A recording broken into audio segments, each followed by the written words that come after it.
What's going on, my friends, my family, my fellow gamers? This is your boy PorterRock77 back with you with another video. Check out the description box.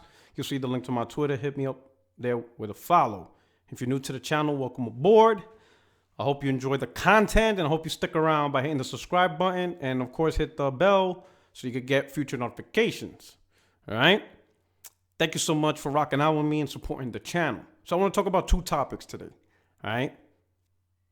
Talk about Spider-Man, how I got fanboys triggered, lighthearted console war discussions. But then I want to go into a more serious topic, which is toxicity in the gaming community.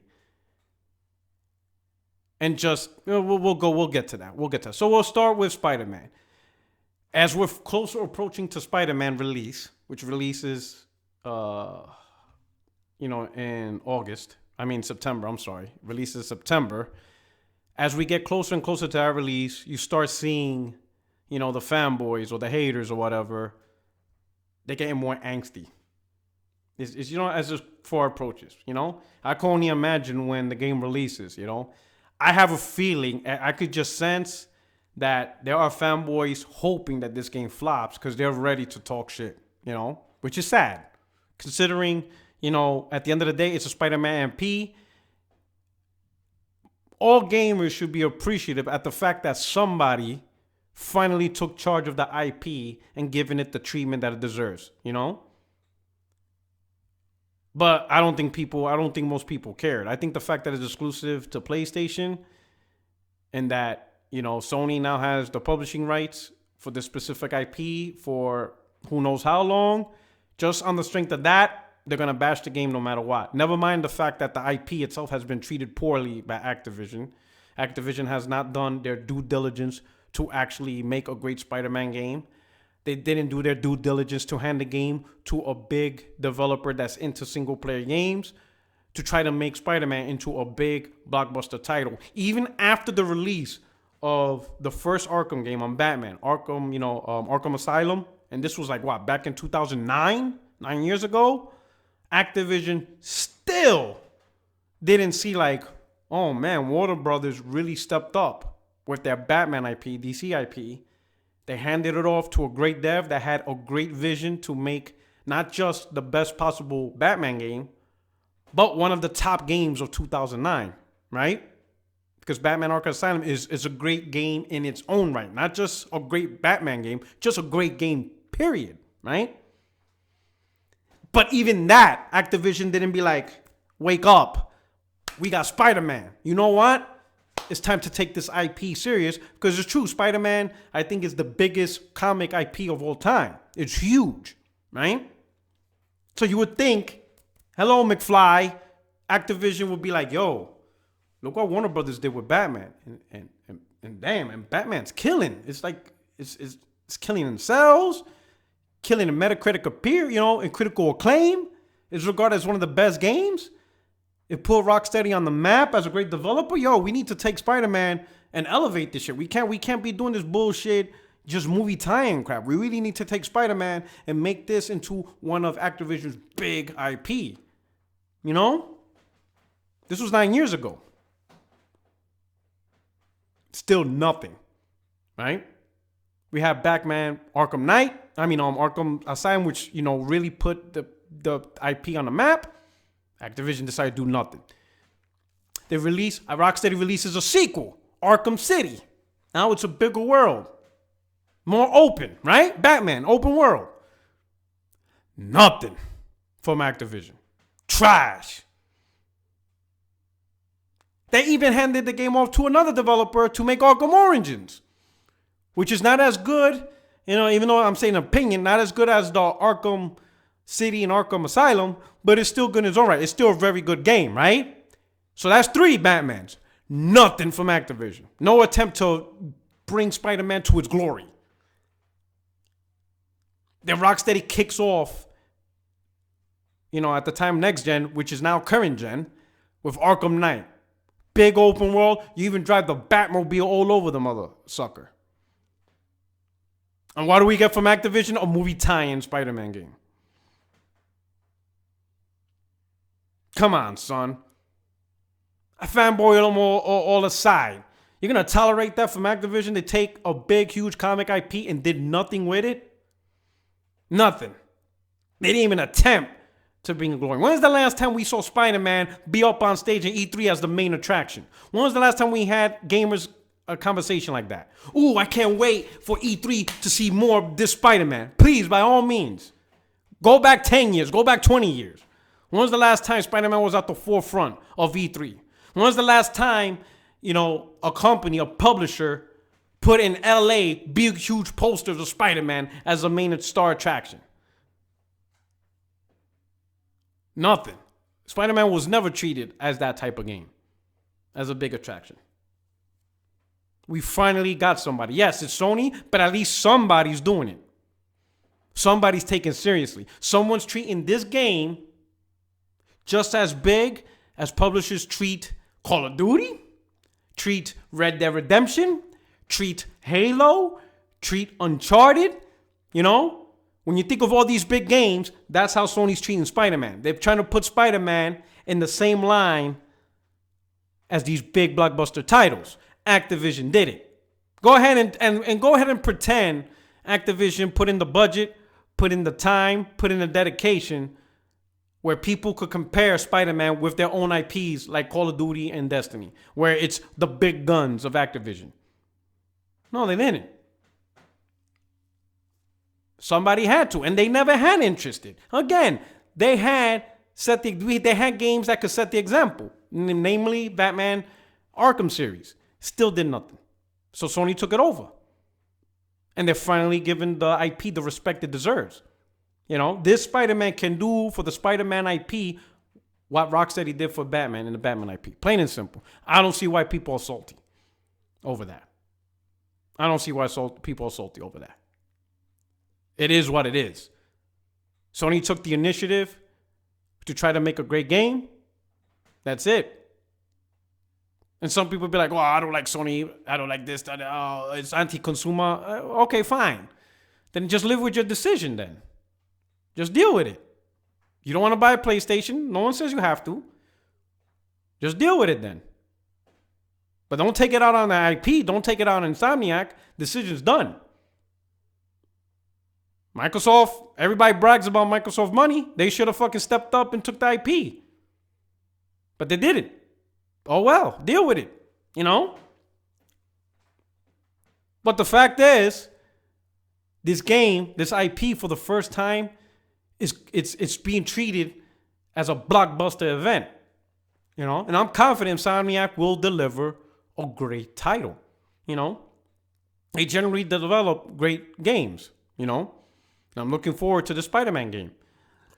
And people are going to be like, hell, people on YouTube telling me, oh, you're only doing it because it's Sony exclusive. I buy multiplats too. Hell, I love the Batman Arkham series. Batman is actually my favorite comic book character. I got all the Batmans.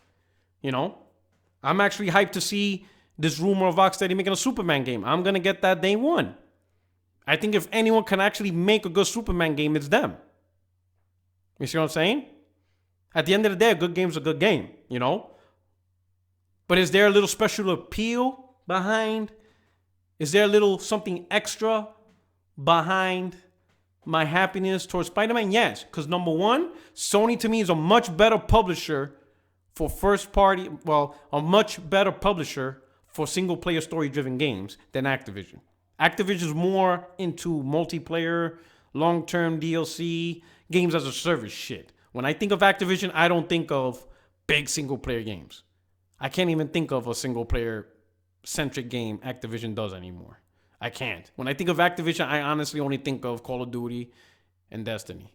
I honestly, right now, without going on Google, I can't think of a single-player driven game that's great on Activision's side. Maybe Crash Bandicoot Remaster? Crazy, a remaster, Crash Bandicoot. Right? I honestly can't. I'm trying to think of a great Activision single-player game right now on console. Maybe on PC they have something. But on console, over the last 5 years, what single-player awesome game did they release? Big. Blockbuster. That's like on the level of, let's say, like Horizon Zero Dawn or Bloodborne. Can't. I swear to God, when I think of Activision, I just think of Call of Duty and Destiny. That's all I think about. And then if I do think of them as a single player thing, it's just how they screwed up the Spider-Man IP. So to me, Sony, Activision, in terms of multiplayer, they got that shit on lock. Sony can't touch them. Hell, Microsoft can't touch Activision when it comes to multiplayer games. All right? Activision has two of the biggest multiplayer IPs under their umbrella. No one has that many, They have Call of Duty and Destiny. Both of those combined, bigger. Now, of course, there's companies with one game bigger, like, Fortnite's huge, PUBG's huge, but then that's all they really have under their umbrella. EA, well, you could say they got Battlefield, and then they got consistent, Madden. But for multiplayer shooters or multiplayer, Call of Duty and Destiny is huge. And they have them both. So that's what they are. And Call of Duty releases every single year, and that game outsells everything every single year. So that's what Activision does. They're the best at it. But single player? There's far and few companies that you could say is the best at single player. Rockstar, great single player. So I would trust them with a Spider-Man IP, believe it or not. EA? I don't know. They're heading towards games as a service. Ubisoft is heading that direction. Square Enix, I would probably put faith, because they made, they have developers that does, Shadow Tomb Raider, which is a great single player game. CD Projekt Red, I mean, they mostly make RPGs, but at least, they're very single player oriented. There's very few and far between publishers that put single player games in the limelight as some of the top pillars of gaming. So yeah, there's a little bit of extra behind Sony because Sony does that. I mean, is there any doubt that Sony's really one of the best publishers out there that support the developers to make some of the best single player content out there? So they're a great fit to have the Spider-Man IP, and they're working in concert with Insomniac, who's a great developer, So it's crazy how would you say, the mental acrobatic effect the fanboys have. Just deal with it. What's interesting, these haters are questioning why fans are excited over Spider-Man. That's even hard. Why do you think it's a Spider-Man game being made by a great publisher being treated as a big title? And what's their reply? Oh, it's just more Spider-Man. The last Spider-Man came out like 6 years ago, made by a trash developer. Published by, again, a publisher that really sucks at single player content. They mostly put their efforts on games as a service, multiplayer games, right? Yet these same people that's criticizing gamers for being hyped over Spider-Man with the excuse of, oh, you're just hyped over something that's just more Spider-Man. They're the first person pre-ordering Forza Horizon 4. This is your third Forza Horizon game. You have Forza Horizon 2 in 2014, Forza Horizon 3 in 2016, and now you have another Forza Horizon in 2018. And then in between those, Forza Sims. So every year is some type of Forza. Now I know one's a sim racer and the other one's open world, but I'm pretty sure the driving mechanics ain't gonna differ that much. I'm pretty sure they're reusing assets across their games. Car models, all that stuff are being reused from game to game. That's why they're able to make these games so fast at a cyclic rate. They're sharing assets among one another. You understand what I'm saying? So you're having Forza, which again, if you're excited for Forza, I'm not knocking you guys for being Forza fan like me. I enjoy Uncharted 4. It's more Uncharted. I'm looking forward to The Last of Us 2 and seeing the new little changes, new things. But it's still more The Last of Us 2. So I'm not knocking that you guys are enjoying Forza. I'm just saying, how are you going to criticize people who are looking forward to Spider-Man by using damage control as, oh, it's just more Spider-Man, but under the same breath, you're just getting more Forza? Make no sense at all. That's just dumb.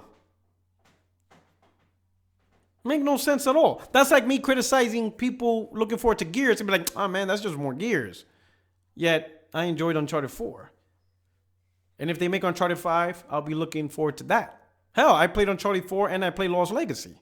So I'm not criticizing people for enjoying more Gears, because I know that's a franchise you enjoy. And I'm not going to criticize you guys for doing something that I myself do also. I enjoy. I would like a Bloodborne sequel. That's more Bloodborne. See what I'm saying? This is not stupid hearing a dude saying, oh, that's just more Spider-Man, when the last Spider-Man was like 6 years ago. And this Spider-Man's completely built on its own universe. It's not a movie tie-in, because the last Spider-Man was a movie tie-in. That's how disrespectful Activision was. This is a game built in its own universe from the ground up with its own story, its own imagination. You know what I'm saying? Insomniac's using creativity to the max with the help of Marvel Studios. But it's more Spider-Man. All the while pre-ordering more Forza. Come on now, let's stop it. So we're gonna end that topic on that note. You fanboys are triggered over Spider-Man. Just deal with it. That's it. You either get the game or you don't. But understand this: the game is gonna be huge. It's gonna be huge, and I'm confident that the game's gonna be very successful, and it's gonna be an amazing title, right? And because it's so successful and amazing, it'll probably remain an exclusive for a little while. So that means the next Spider-Man, which will be the next chapter, will still be a PlayStation exclusive. Maybe a PlayStation 5 title, because I doubt the sequel will be on a PlayStation 4, unless it's cross-gen. You know, PlayStation 4, they made one for PlayStation 4, make another one PlayStation 5, which once again make the next PlayStation platform appealing. It is what it is. You know, Microsoft needs to try to find their own comic book character in the Marvel Universe and see if they could repeat that type of success, which would be welcome. You know, maybe grab the Hulk. It's green or whatever. Create a custom Hulk box. You know, when you turn the new Xbox on, you know, it powers up. It says Hulk smash. You know, some weird shit, you know? Just do something, whatever. But it is what it is. The next topic, I'm going to talk about toxicity in the gaming community. Now, I have a definition, my own definition with toxicity, which is similar to a gentleman named Matt Piscatella. All right? If you don't know who Matt Piscatella is, you can see him on Twitter, right? At MATPISCATELLA. I follow him for the reason that he always releases and dissects MPD numbers. So I love, you know, reading that. He even does a once a month video. You know, he even tells us when, you know, MPDs comes out and stuff like that. I just like, you know, listening and seeing this topic, right? So I'm similar. His definition of toxicity and my definition of toxicity is pretty similar. And I'll explain, all right? Everybody has their own definition of toxicity. The most common one that I've seen is just people fighting the console war. That's generally a consistent view of toxicity in a game, all right? People saying Xbox is trash, PlayStation's trash, Xbox is trash, PlayStation is trash, Nintendo's trash, PC is trash, PC Master Race, Nintendo Master Race, all this other stuff. And generally people see that as toxicity, okay? I personally don't see that as toxicity, all right? Because at the end of the day, people are just having their opinions over the plastic product, all right? So if I say Xbox is trash, Xbox, that's just my view, that's my opinion. No matter how many times I say it, no matter how many times I don't say it, at the end of the day, it's just an opinion or comment over a plastic product. If I say PC gaming is trash, again, it's just a plastic product. If I say this game sucks, it's just a product. If I go out and say, man, Burger King's disgusting, the food is trash, am I a toxic food consumer? Because I say Burger King is trash? No, it's just a product. You know? Don't see why people say, oh, I don't know why gamers just can't be quiet. If a person wants to comment negative, and like me, Rise is trash. That game is dog shit. Rise is dog shit.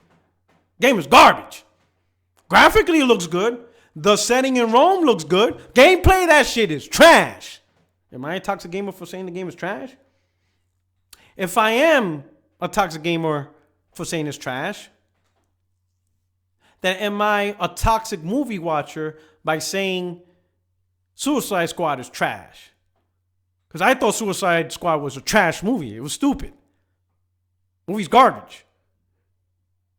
Am I a toxic movie watcher? Am I toxic? Am I ruining the movie community by saying Suicide Squad is trash? I think the way DC handles the DC Cinematic Universe is trash. So am I a toxic comic enthusiast? Am I? DC Cinematic Universe has been handled trash. Marvel's doing a much better job. Fantastic job. DC Universe, trash. Dog shit. And I'm a Batman fan. Huge Batman fan. But guess what? The Dark Knight trilogy is the best DC thing DC put out under Christopher Nolan's tutelage. I'm more interested now in M. Night Shyamalan's Unbreakable universe than I am on the DC universe. Because what started out as Unbreakable, and there's gonna be a little spoiler. So if you haven't watched the movie, pause this video now. Go watch Unbreakable and go watch the movie Split, and then come back to this video. But if not, I'm about to release a spoiler alert. You've been warned. But over a decade ago, a movie came out, Unbreakable, with Bruce Willis, and when you watch the movie, it was pretty much a movie about a guy coming to realize he has extraordinary powers, and he just became a superhero. You know, nothing crazy where he's jumping over buildings, but he has strength that no other human possesses, right? You know, abilities no other human possesses, and he decided to use it to good use. You know, it's like a slow progression of what, if a person did have some type of extraordinary ability, what would they do? And in the movie, Samuel Jackson, because he has a sickness or disease, but extreme capacity for brilliance, he's almost the villain. So in a way, it's a superhero movie, right? But that's how the movie ended. We haven't seen anything pertaining to that universe until like over a decade later when the movie Split came out. And when the movie Split came out, initially, no one realized the tie-in with Unbreakable. Because it was, trailers, initial sneak peeks of trailers, until people actually saw the movie and the ending credit, where the tie-in to Unbreakable, that's when people realized the movie Split was part of the Unbreakable universe, which was phenomenal how it was done. And now there's a new movie called Glass, which was shown on Comic-Con trailer, right? And now the movie's taking a different approach to where, are these characters actually superheroes? Now, if you didn't see the movie Split, it's about a movie with multiple personalities and he kidnaps people, but there's like 12 different personalities, and each personality doesn't know the other one, or kind of know the other one exists. They're all different, whatever. But they all are showing that there's like a 13th personality or whatever called the Beast. And this personality gives this person superior strength and power, right? And murderous rage. And that's how the tie-in. So now you have another super villain of pure strength and power, right? Now you got the movie Glass that's coming out, the third part in this universe. And it begs the question, are these guys actually superheroes? Because the movie also, if you look at the trailer, is about a psychiatrist talking to each person, telling them, you guys are not superheroes, it's all in your head. So now you have to ask yourself, do these guys even have powers, or these guys are just a bunch of nut jobs? It's an amazing take on the superhero universe. So I'm dying to see this third part, because I'm not sure if these guys even have superpowers. Maybe we were just watching them from their perspective, but from the outside looking in, they're just nutcases. They think they're superheroes. They just in their heads. You know what I'm saying? It's just crazy how this universe is turning out. Much better than DC. More interested in that than this DC cinematic bullshit. So am I a toxic movie enthusiast over this? You see what I'm saying? Long story short, criticizing plastic in any form, whether it's a serious conversation or you're just doing it to troll, is still only making fun of plastic.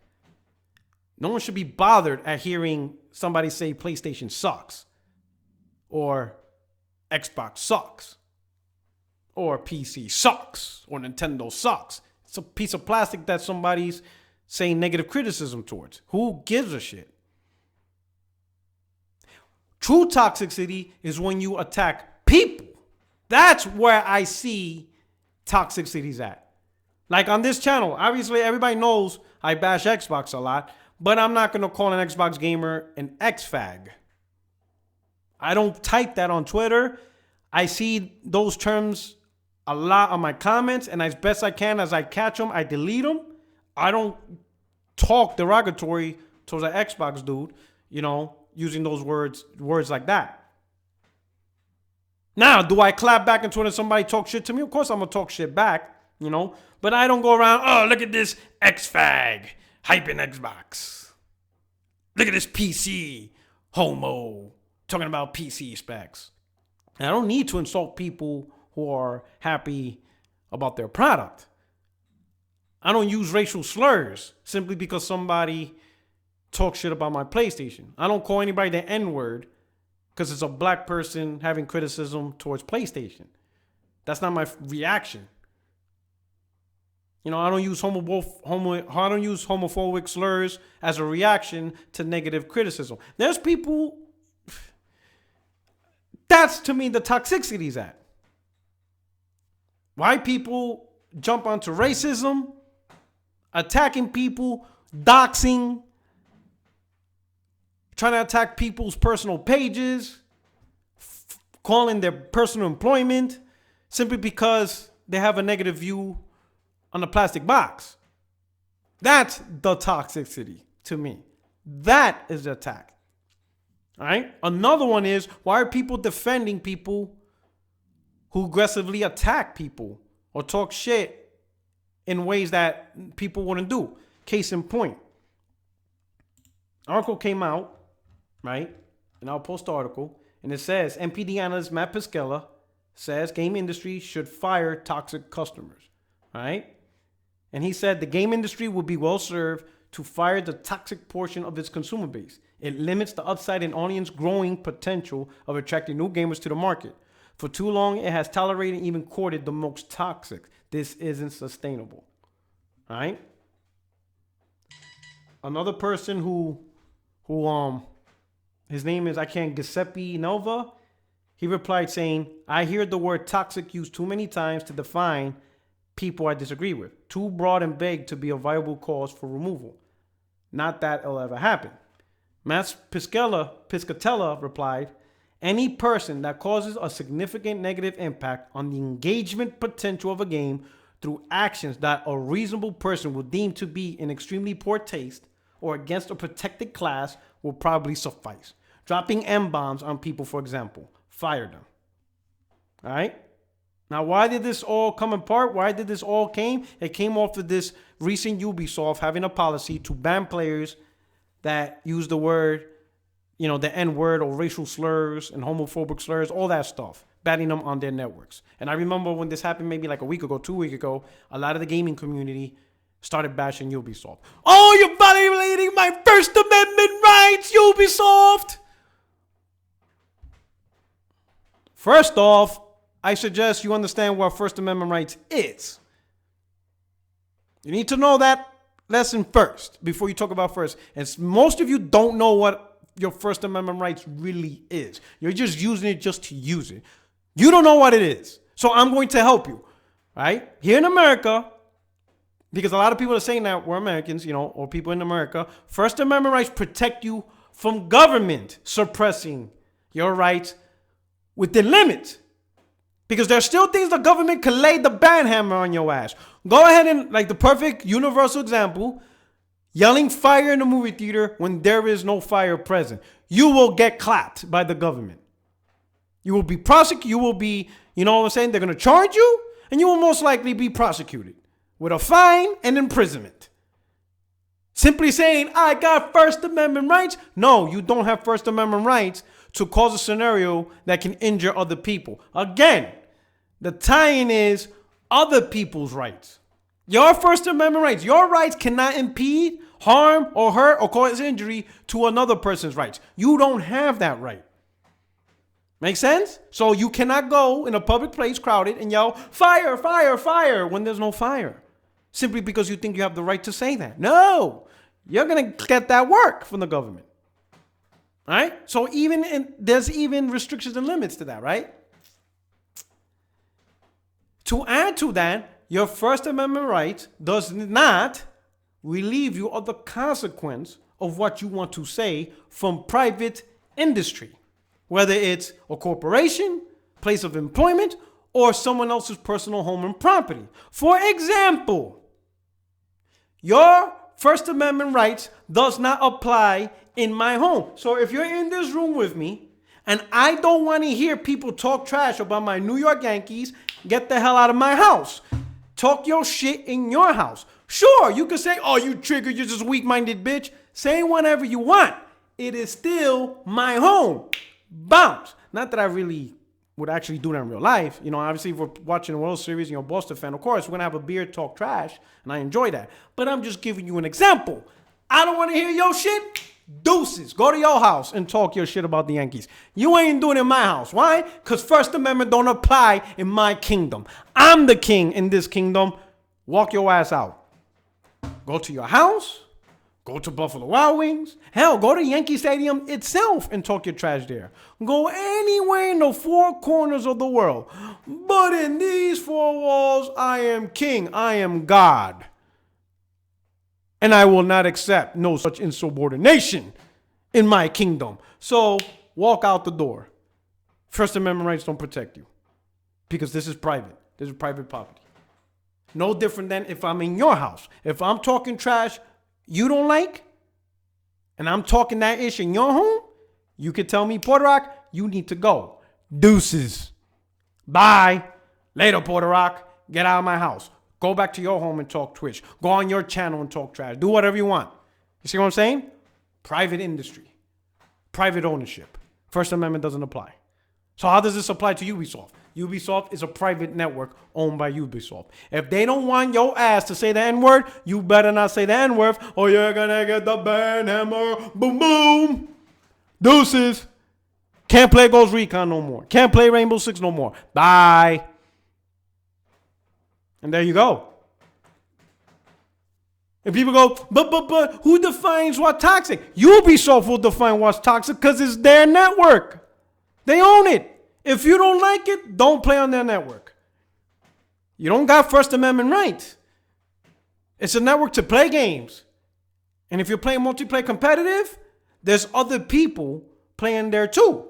It's not just for you. You know? So this is why Ubisoft has this stance. And I'm sure EA, Microsoft, Sony, all of them, more and more are going to be aggressive in this stance. And I'm going to tell you why. A lot of these multiplayer games, Fortnite and all that stuff, are played by a lot of young people. And even adults, whatever. Right? But imagine your 12-year-old son, daughter, 11-year-old, 10-year-old, 13-year-old. They're playing these games, right? And you're a parent. And you walk by and you overhear the online conversation. And your kids are subject to people saying derogatory homophobic slurs, N-words, racial insults, constant attack. They hear words like, oh, I'm going to rape your mother. Weird stuff. As a parent, you're going to be like, what the? Oh, hell no. You're not going to stay here and argue with these people. And you know what's funny? Some of those people saying that are adults. You got 20, 30-year-olds saying this stuff. It's not just the 10-year-olds little dweebs. It's adults talking like this. And they're playing with kids. Parents are not going to entertain that. So guess what they're going to do? They're going to be like, you're not playing this game no more. And at a certain point, if the perception of the parent feels that online gaming is nothing more than a bunch of people talking trash, they're not going to pay for these services no more. And ultimately, that impacts the bottom line for Ubisoft, EA, Sony, Microsoft, if they lose customers. If it prevents growth, because parents or gamers, even adults that try to jump in for the first time, they're like, you know what? Hearing a lot about online, I'm going to try it. So they go in, they try as an adult. And as soon as they try it, I just ripped your mother, bitch. You're going to be like, whoa, I'm done. Woo, yeah, I'm done. Not for me. That hurts the industry. It's funny because everybody's talking about crossplay. We need growth. It helps growth the industry. But nobody considers how you talk and conduct yourselves can also impact the growth in the industry. Let me ask you this, all right? NBA 2K18, right? You put on NBA 2K18. You dunk on somebody. You throw a three at somebody, right? You talk trash. Ha, you fucking N-word. you little bitch, you homo, la la la, la la la, I just beat you because you suck, whatever, la la. You do all that trash behind the console, behind the TV screen. Let me ask you this. Would you do that in a pickup game in the park, in real life? Do you see that in real life with strangers? You go in, you have a pickup game among strangers. You shoot a 3 over their head, or you dunk on them, or you cut in the lane, pass them, break their ankles. And after you do that, you little bitch, you little hoe, your mom's a hoe. I just cut on you. Do you do that? Hell no, you don't do that, because you know that dude will sock you in your face. You're like, well, hell, you and maybe the dude's friends will jump your ass and stomp you right there in the park for talking like that. So you know you don't do that in the park. So if you won't do that live, face-to-face, in competitive sport talk, then what makes you think it's okay behind the monitor? You only think it's okay because it's behind the monitor, because there's no consequence. You ain't going to do it in real life. Well, then why do it at all? If I play a pick a game of ball, I don't talk like that. So because I don't talk like that, I don't talk like that. Especially if I'm talking to somebody, Mike. Especially if you meet new people. You want your friend list to grow. You want your network to grow with people to play with. So if I'm there playing a game, whatever, I play Street Fighter, whatever, or I play, a sports game or whatever, and I'm playing with new people, I'll be like, hey, if they're talking to Mike, obviously, if they have a mic, they want to talk to people too. So I'm like, hey, yo, what's up? What's going on? Oh, whatever. In fact, if they play good, I compliment them. If they dunk on me or they do a nice quick shot, I'll be like, oh, man, fight night. Talking with people, you know what I'm saying? Chatting with them. Some of them caught me. Many players beat me. You know what I'm saying? Caught me real good with uppercuts. I'll be like, oh, snap, that's a nice shot, whatever. Yo, good game, bro. And they'll be like, yo, good game. Yo, anytime you want to play, we'll set up private matches and lobbies. Cool, no doubt, man. Nice to meet you. How can you grow that if the person you meet and you hit him in the jaw, yeah, I gave you an uppercut, bitch. What you gonna do, bitch? Are you salty?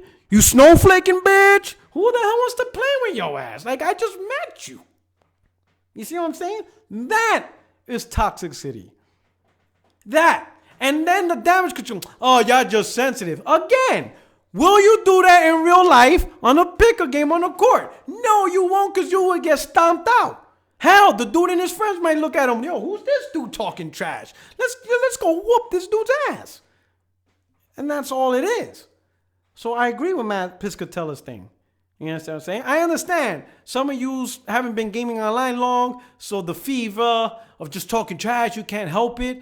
But again, sit back, log off, and ask yourself, if I'm out in the park, or if I'm playing as part of a local team, playing high school basketball, collegiate basketball, right? Or just a local program, or again, just a pick-up game of softball, baseball, football, local player shit. Do you do the things you do? If you played paintball and you hit somebody and kill somebody, do you run up to them and teabag them in real life? Do you do teabagging in real life? Would you even think about doing that to a person? Obviously, no. If you're a sane person of sane, if your mind and body is of, sane, you wouldn't do any of that. In fact, you would know it's weird. That's it. Treat our gaming with that same level of respect and sanity. It's time to stop making ourselves look like weirdos when we're trying to make sure our gaming industry, it keeps growing and growing and growing. You know what I'm saying? We want gaming to be an entertainment, and I think it already is, but we want it to continue to grow and be as normal as watching a movie or reading a book. And don't think people outside who don't game don't look at us as weirdos, because I see it all the time.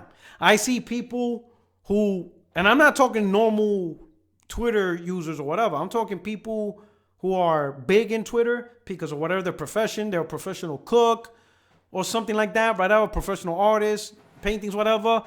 I see a lot of them, they make a random Twitter comment telling people, ladies, if your boyfriend spends his day or plays video games, you need to reevaluate your relationship. Why would a person say that? Why? Because the person sees the weird crap of how we treat people in gaming. So some of them think that adults that still play video games ain't mentally mature. You know? So you have to wonder, if you're an adult, why are you fighting to say the N-word when in other venues we wouldn't fight with that? We wouldn't fight for the right for players to use the N-word in baseball. You know, or for professional players to use that. Or we wouldn't fight for the right to say derogatory slurs in a pickup game in a park. We wouldn't fight for that, right? In fact, we would look at it as weird. But yet, on this platform or on our gaming culture, we fight to make sure gamers have the right to use homophobic slurs. What? That makes no sense at all. We wouldn't do that anywhere else. So why would we want that in our industry?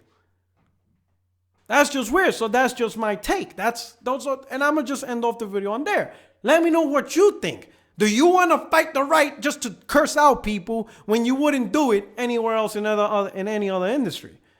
I don't know. But let me know what you think. Please give your 100% truthful opinion on the comment box, and we'll continue the conversation on Twitter. You know, this is your boy Puerto Rock 77, your only friend in these YouTube streets. Thank you for taking the time to watch this video. I hope you enjoy it, and see you next time. Again, if you're new, subscribe. And I'm out. You guys enjoy your weekend. Peace.